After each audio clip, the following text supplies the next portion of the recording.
There is a voice that never sleeps. It doesn't announce itself, it doesn't ask permission, it simply begins. The moment the room goes quiet, the moment the conversation ends, the moment the door closes, and there's nothing left between you and yourself. Most people don't talk about this voice. Not because they're hiding something, but because there are no words that feel accurate enough. Because describing it would mean admitting it exists. And admitting it exists would mean sitting with something most people prefer to keep moving past. This isn't about illness. This isn't about weakness. This is about the interior life that every human being carries, the one that runs parallel to everything visible, everything spoken, everything performed for the outside world. If any part of this feels familiar to you, you're not alone. And if you ever feel like sharing your experience, the comments are open. The internal monologue that never stops, even when the world demands silence. There is a particular kind of exhaustion that has nothing to do with the body. It settles in after a long day. Not in the muscles, not in the bones, but somewhere deeper. It's the weight of a mind that has been talking to itself since the moment it woke up, narrating, questioning, revisiting, and it has no intention of stopping now. Most people assume that silence means rest, that when the noise of the world fades, the mind follows. But for many, the opposite is true. The quieter the room becomes, the louder the interior voice grows, filling the space with half-formed thoughts, unfinished sentences, observations no one else will ever hear. It's not chaos. It's not confusion. It has its own logic, its own rhythm, like a conversation between two people who never quite agree, never quite conclude, never quite let the other one leave the room. This voice doesn't need an audience. It doesn't require a response. It runs on its own fuel, memories surfacing without invitation, future scenarios assembling themselves without permission. A thought arrives, and before it's finished, another one follows, quietly overlapping, the way one song bleeds into another before the first one ends. There are moments when this feels like clarity, when the mind is working something out, untangling something slow and difficult, finding an edge of understanding in the dark. And there are other moments when it simply runs, not toward anything, not away from anything, just moving, the way water moves through a pipe that doesn't know where it leads. What's curious is how rarely people mention this, how the internal monologue is treated as invisible, as given, as something so constant it barely registers anymore, like breathing, like the hum of a city outside a window. And yet it shapes everything. The mood that arrives before any reason for it. The way a simple word can trigger an entire chain of thought that leads somewhere unexpected. The conclusions that form before the conversation is even over. The voice was already there, already working, already deciding. It doesn't stop when there's nothing left to process. It doesn't stop when the person is tired. It doesn't stop when sleep is close. Sometimes it only lowers, slightly, gradually, like a room where the lights are dimmed but never fully turned off. That voice is not a problem. It is the architecture of the inner life, and beneath its surface, quietly, it carries the next thing this conversation will explore. The voice that rehearses conversations that will never happen. There is a rehearsal that happens in private. No stage, no audience, no script written down anywhere. Just the mind, alone, running through a conversation that hasn't happened yet, and in most cases, never will. The words are chosen carefully. The tone is calibrated. The other person's response is already anticipated, already answered, already prepared for. It begins simply enough. A difficult conversation that needs to happen. A message that hasn't been sent. Something left unsaid after a door closed. The mind picks it up quietly, the way a hand picks up a stone without thinking, and it begins to turn it over, examining every angle, every possible outcome, every version of how it could go. And then something shifts. The rehearsal continues past the point of preparation. It becomes something else, a space where the conversation can go exactly the way it never does in real life, where the right words come at the right moment, where there is time to finish the thought, where the other person finally understands. What's striking about this habit is how detailed it becomes. The setting is specific. The lighting in the mind's eye feels real. The pauses between sentences carry the same weight they would if the conversation were actually happening. The emotional response, the relief, the tension, the quiet satisfaction of being heard arrives as though it were genuine, as though something had actually been resolved. But nothing has been resolved. The conversation existed only in the interior. The other person heard nothing. The room where it happened has no walls, and yet the mind treats it as significant, files it somewhere, returns to it, revises it, runs it again with slight variations, the way a composer reworks a melody that isn't quite finished yet. Sometimes, the rehearsal is protective, a way of preparing for something that frightens, a way of feeling less exposed before stepping into a moment that feels too large. The mind is trying to make something safe before it becomes real. Other times, the conversation conversation is with someone who is no longer present, someone who moved on or moved away, or simply stopped being part of the daily life. The mind reconstructs them anyway, their voice, their particular way of pausing before answering, the expression they would carry. And the conversation continues, carefully, into a silence that the real world stopped offering a long time ago. This is not delusion. This is not confusion between what is real and what is imagined. It is something quieter than that, a form of emotional processing that the mind conducts in the only space where it has complete control, where outcomes are possible, where things can end differently. And when the rehearsal finally fades, when the room goes quiet again and the imagined voice disappears, there is sometimes a faint residue left behind. Not quite sadness, not quite relief, something in between, like the feeling of waking from a dream that was almost remembered. The habit of reliving scenes from the past as if one could rewrite them. There's a room inside the mind that never changes. The furniture is always in the same place. The light comes from the same angle. The people in it say the same things, in the same order, with the same expression they always had. And yet the mind returns to it, not to observe, but to try, one more time, to change something that has already been decided by time. It begins without warning. A smell, a song, a particular quality of afternoon light, and suddenly the scene is there, fully assembled, as though it had been waiting just beneath the surface. Not a vague memory, a precise one, with texture, with sound, with the specific emotional weight it carried the first time it happened. The mind doesn't return to it simply to remember. It returns because somewhere, in the architecture of how people process the past, there is a quiet, persistent belief, almost never spoken aloud, that if the scene is examined closely enough, something inside it might finally shift. So the revision begins, slowly, carefully. The words that weren't said are said now. The moment of hesitation is replaced with clarity. The thing that was done is undone gently, the way a wrong note is corrected in a piece of music that only one person can hear. The scene runs again,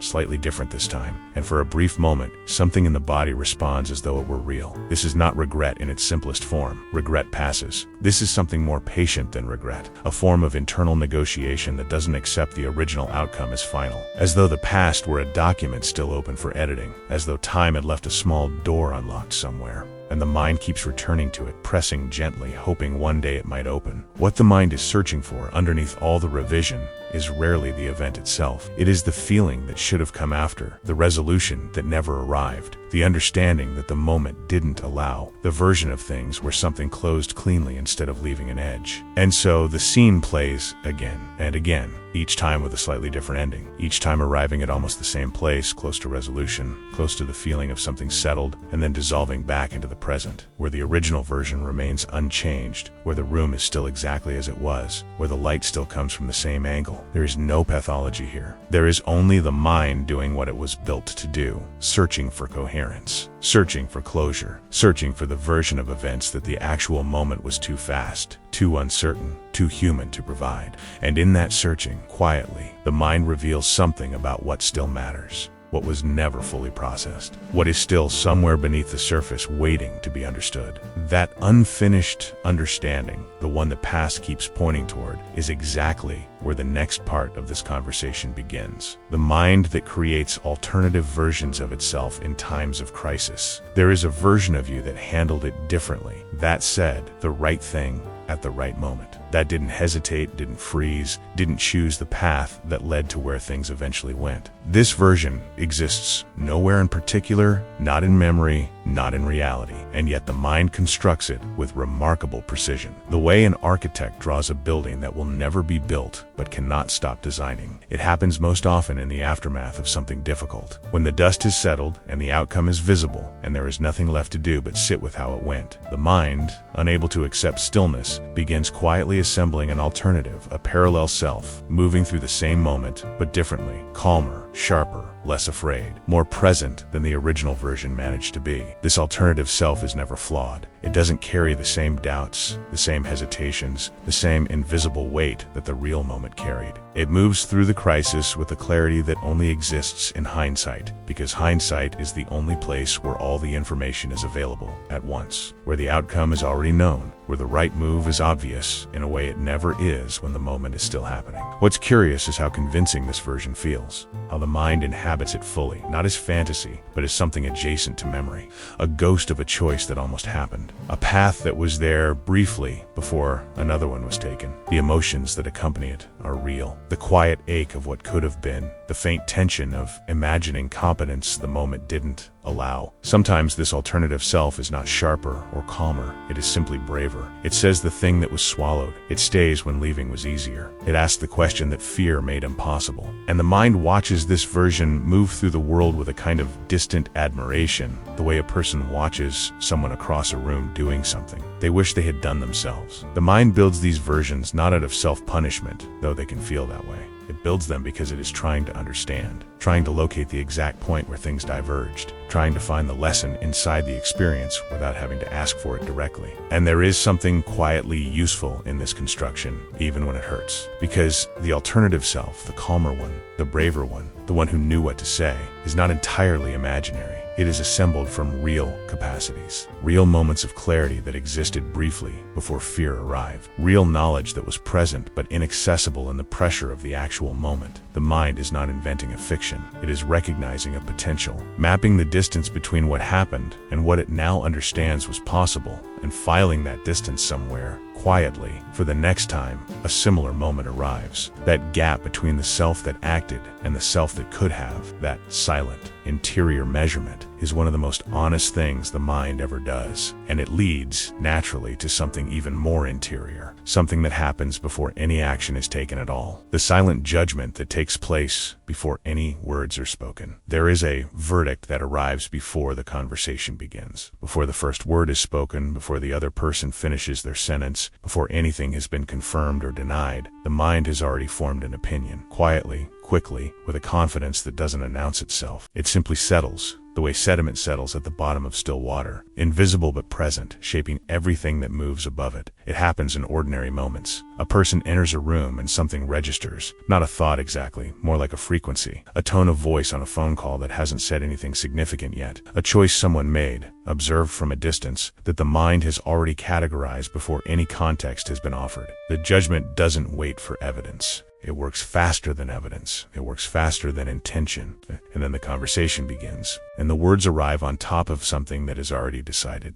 The mind listens, genuinely in most cases, but it is also filtering, measuring what is being said against what it already concluded, looking, without meaning to, for confirmation of what it sensed before language was even involved. This is not cruelty. It is not arrogance. It is something far more automatic than either of those things. The mind was built to read environments quickly, to assess, to categorize, to form impressions before full information is available. Because full information rarely arrives in time to be useful. What feels like judgment is often the mind doing its oldest work, the work it was doing long before there were words for any of it. But the judgment is not always accurate, and the mind, in its quieter moments, knows this, knows that the frequency it detected was sometimes its own history speaking, a pattern from somewhere else being placed over a person who had nothing to do with it, a conclusion borrowed from a previous experience, applied to a present moment that didn't earn it. What makes this habit particularly silent is that it rarely surfaces as a confession. The judgment exists in the interior. The face remains composed. The conversation continues normally. And underneath it, the mind holds its verdict, sometimes loosening it as new information arrives, sometimes holding it with a patience that is almost stubborn, waiting to be proven right or wrong. There are moments when the judgment is generous, when the mind leans toward the most forgiving interpretation before any other, when something in a person's expression or posture or particular way of being quiet triggers a recognition, a silent acknowledgement that says, without words, I understand something about what you're carrying. And the conversation that follows is shaped by that invisible generosity without either person knowing where it came from. And there are moments when the judgment is protective, when the mind reads something that the body recognized before the mind caught up, a subtle misalignment, a tone that doesn't quite match the words, a silence that carries more information than anything being said. In those moments, the verdict is not prejudice. It is attention, a form of listening that operates below the level of language. The mind judges because it is paying attention, because it is always, even in its most relaxed state, trying to understand the world it moves through. And that understanding, that constant, quiet interior reading of everything and everyone eventually turns with the same precision toward the one person it can never fully escape. The feeling of observing one's own life from the outside like a stranger. There are moments when the distance arrives without invitation. Not dramatic, not disorienting, just a quiet shift, subtle as a change in the quality of light. The conversation is still happening. The room is still the same room, but something in the perspective has moved slightly, imperceptibly, and suddenly there is the sensation of watching rather than living, of being present and removed at the same time, the way a person can stand at a window and see their own reflection overlaid on everything outside. It happens in ordinary situations. In the middle of a dinner with people who are familiar, whose voices are known, whose faces have been seen 1,000 times, and yet for a moment, the mind steps back and observes the scene as though encountering it for the first time. The laughter sounds slightly distant. The movements of people around the table seem almost choreographed, and the self sitting among them feels like a careful performance of someone who belongs there. This is not loneliness exactly. The people are present, and the connection is real. But for that brief interval, the mind has moved to a different position, somewhere slightly above and behind. And from that position, everything looks like a scene from someone else's life, familiar and foreign at the same time, recognizable and somehow unreachable. The sensation is most common in moments of transition, at the edge of something ending or something beginning. In the pause between one version of a life and whatever comes next, the mind, sensing the weight of the moment, steps outside of it, not to escape, but to see it whole. The way a person steps back from a painting that is too large to read up close, needing the distance to understand what they're looking at. Sometimes it arrives in moments of happiness, which is perhaps the most disorienting version, to be inside something genuinely good, something long waited for,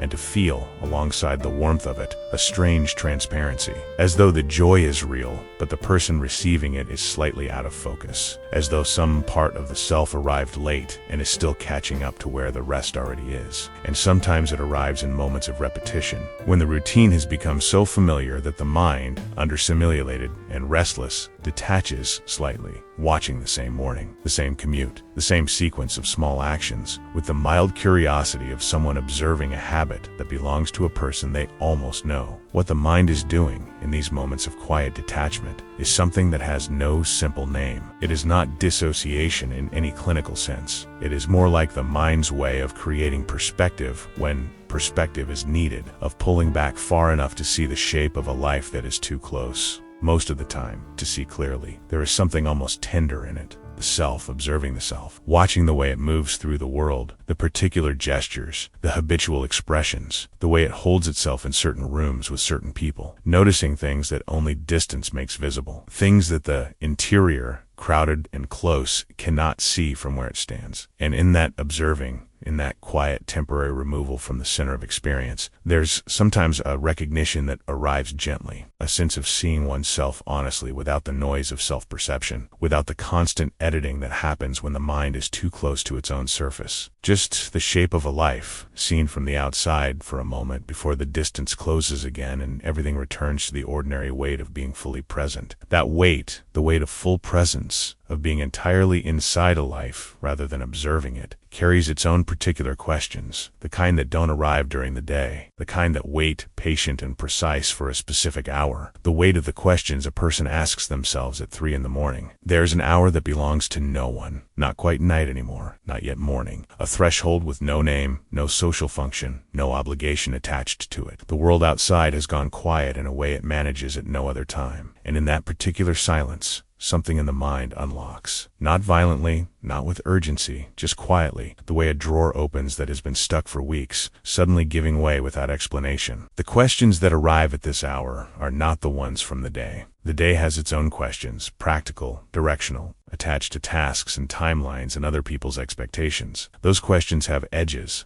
They can be answered, deferred, delegated. But the ones that come at 3 a.m. have no edges. They arrive already open, already vast, already carrying more weight than any single answer could balance. They are not always dark questions. Sometimes they are simply honest ones, the kind that daylight makes it too easy to avoid. Questions about whether a choice made months ago still feels like the right one, about whether the life being lived resembles in any meaningful way the life that was imagined, about what is being moved toward and what is being quietly left behind, and whether the distance between those two things is growing or closing. What makes this hour different is the absence of performance. There's no one to reassure, no composure to maintain, no version of the self that needs to appear capable or certain or fine. In the dark, at 3 in the morning, the mind meets itself without introduction, without the careful editing that happens when other people are present, or when the day still has things left in it that require a functional human being. And so the questions arrive unfiltered, the ones that were half-formed at noon and quickly buried under the next thing, the ones that surfaced briefly during a conversation and were redirected before they could land, the ones that have been circling for weeks, patient and unhurried, waiting for exactly this, the hour when there is nowhere else to be and nothing left to use as a distraction. Sometimes the mind tries to answer them, works through them methodically, the way it approaches problems during the day, searching for logic, for sequence, for a path from the question to something that resembles resolution. But the questions at 3 in the morning are not built for that kind of answering. They are built for sitting with, for being felt rather than solved. And the mind, accustomed to solving, finds this uncomfortable in a way it rarely admits. There is a particular quality to the thinking that happens in that hour. It is slower than daytime thinking, but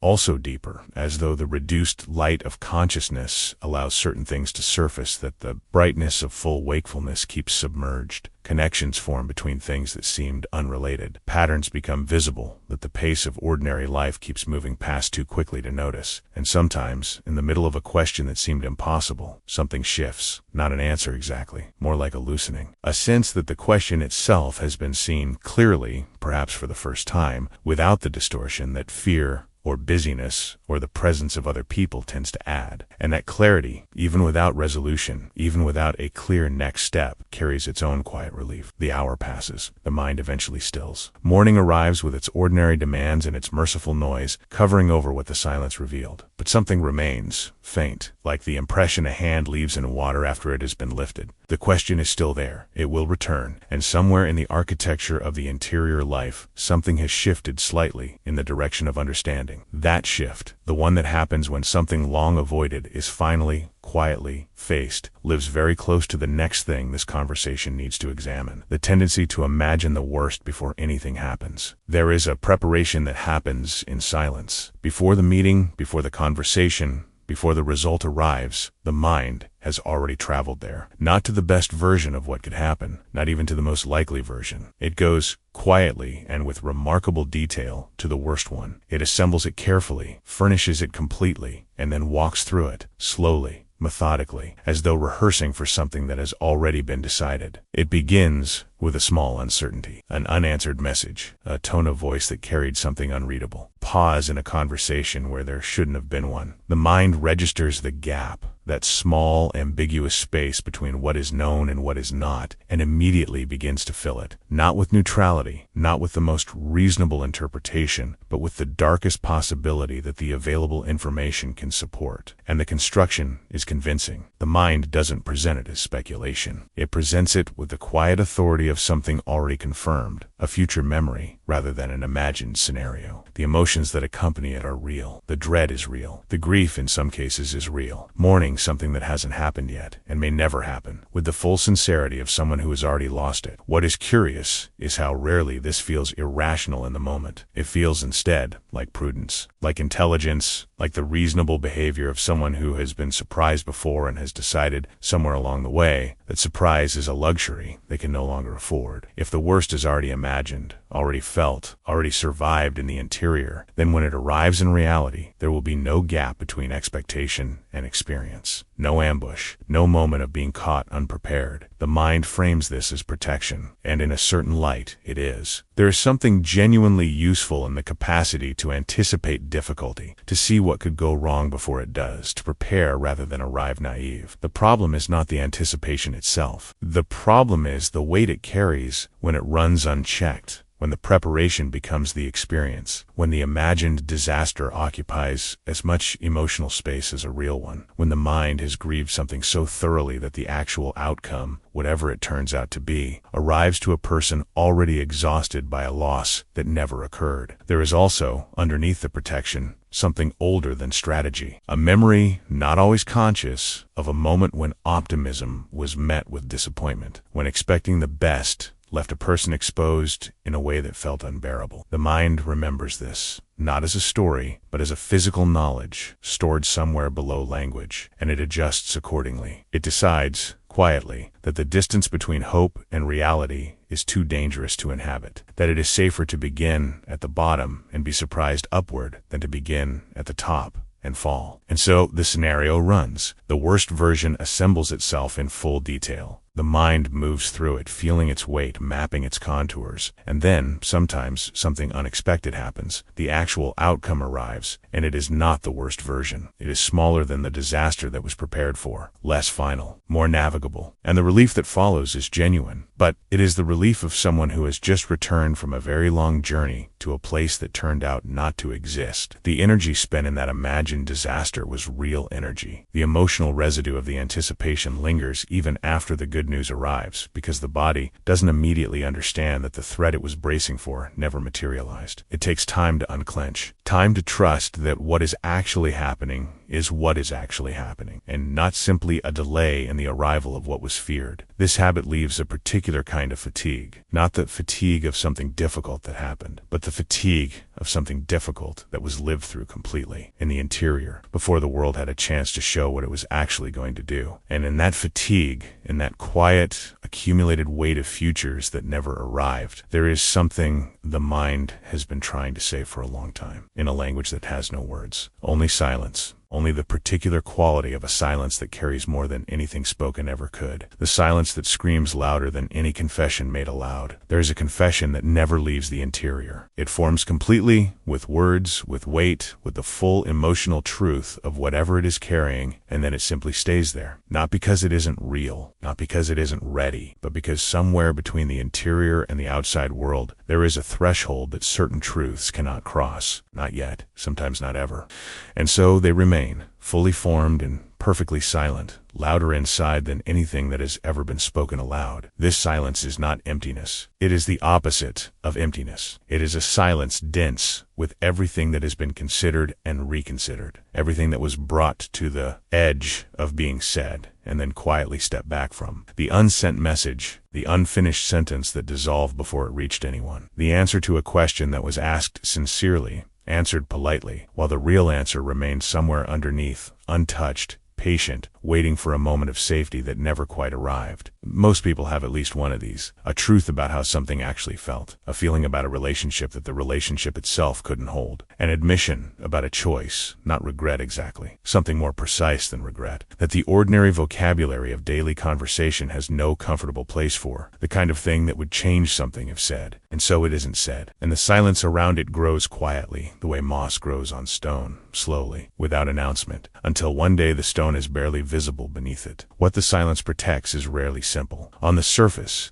it protects the person from exposure, from the vulnerability of being fully known, from the risk of being misunderstood, from the possibility that the truth, once released into the world, cannot be retrieved or reframed or softened after the fact. The interior is the only place where truth can exist without consequence, or something can be fully real without requiring anyone else to receive it, interpret it, respond to it. But underneath that protection, the silence protects something else. It protects the relationship between the person and their own truth, the private, unmediated experience of knowing something clearly, without the distortion that comes when other people's reactions begin to shape how the thing is understood. Some truths, once spoken, belong partly to the person who heard them. The silence keeps them whole, keeps them entirely the speaker's own. And yet the silence is not without cost. It accumulates. Truth held in the interior doesn't dissolve, it settles, the way sediment settles, layering quietly over time into something that has weight and texture, and the particular pressure of things long contained. The body knows this pressure, even when the mind has learned to work around it. It shows up in unexpected moments, a tightening at the mention of a certain name, a tiredness that arrives without cause, a distance that opens between the person and the present moment for no reason the surface of things can explain. There are moments when the silence comes closest to breaking, when something in a conversation touches the edge of what is being held, not directly, not with the precision that would require an answer, but close enough that the interior stirs, close enough that something rises briefly toward the surface before the familiar reflex arrives and settles it back down. These moments pass quickly. They leave a faint residue, a kind of internal echo, the feeling of something that almost happened,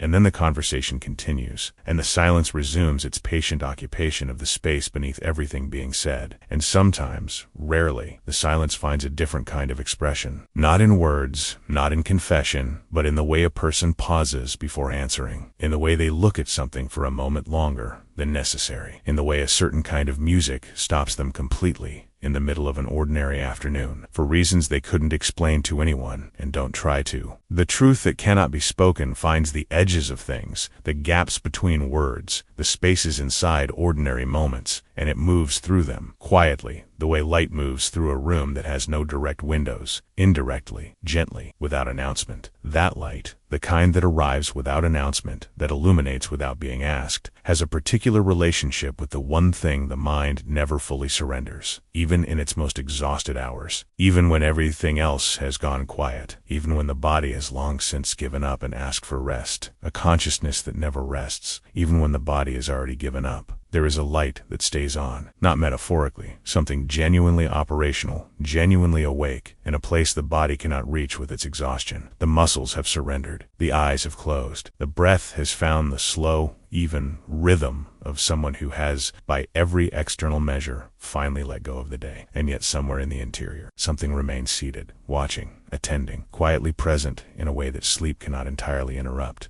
Most people have felt this, the strange experience of being deeply tired and yet somehow unable to fully disappear into rest. The body is still, but the mind is conducting a final review. Not urgently, not anxiously, just methodically. The way a caretaker moves through a building at closing time, checking each room, ensuring everything is accounted for before the lights go out. Except in this building, the lights never fully go out. They dim, they soften, but something always remains illuminated. This is not insomnia in its common understanding. It is something quieter than that, a constitutional wakefulness that has less to do with anxiety and more to do with the mind's fundamental relationship with consciousness itself, as though the act of being aware has become so habitual, so deeply written into the architecture of the interior, that the mind doesn't entirely know how to stop doing it. Even in rest, it rests lightly, one hand always loosely holding the thread that connects it to the world it has temporarily left. Dreams, when they come, are rarely neutral. The mind that doesn't rest fully doesn't dream passively either. It brings to sleep the same active quality it brings to waking, processing, constructing, revisiting, occasionally resolving things that the day left unfinished. The dream is not an escape from consciousness, but a continuation of it in a different register, a different language, stranger and less literal, but carrying the same essential content, the same unresolved questions, the same emotional textures, the same recurring figures and familiar thresholds. And then there are the moments between sleep and waking, that narrow corridor where the body is still horizontal, but the mind has already begun, quietly, without announcement, to resume, where the first thoughts of the day arrive before there has been any decision to think, before the eyes open, before the room comes into focus, before the ordinary architecture of the day has been remembered. In that corridor, for a few seconds, the mind is at its most unguarded.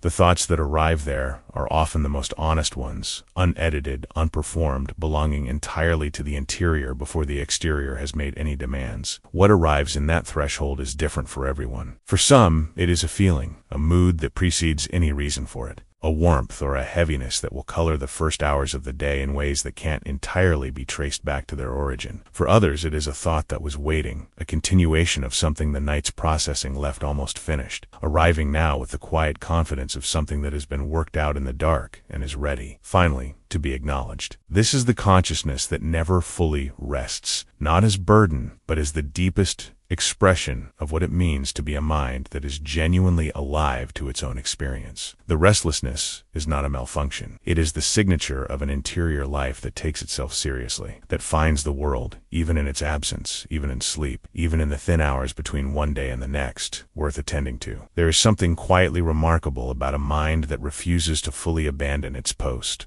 that holds, even in its most exhausted state, a small lamp against the dark, not out of fear, not out of compulsion, but because somewhere in the deepest architecture of what it means to be conscious, there is a fidelity to experience itself, a commitment, never made explicitly, never reviewed, simply lived, to remain present, to whatever is happening. Even when nothing is happening, even when the world has gone entirely quiet. And in that quiet, in the last breath before sleep finally arrives, in the first thought before the day has begun, the mind is most completely itself. Without performance, without purpose, without the shape that other people's presence gives it. Just the bare, unadorned fact of a consciousness that is here, that has always been here, that will be here again tomorrow, resuming its patient, tireless, deeply human vigil, before the alarm sounds, before the light changes, before the world outside remembers to begin, and so it ends where it began, in the interior, in the place that has no address, no visiting hours, no door that anyone else can open without permission. Everything explored here lives in that place. The voice that rehearses and revises, the silence that holds what words cannot carry, the mind that watches itself from a distance and returns, always, to the uncomfortable intimacy of being fully present inside a life that is still being understood. These are not symptoms. They are not weaknesses. They are the texture of consciousness, the ordinary, invisible, rarely discussed work of being a human being who is paying attention.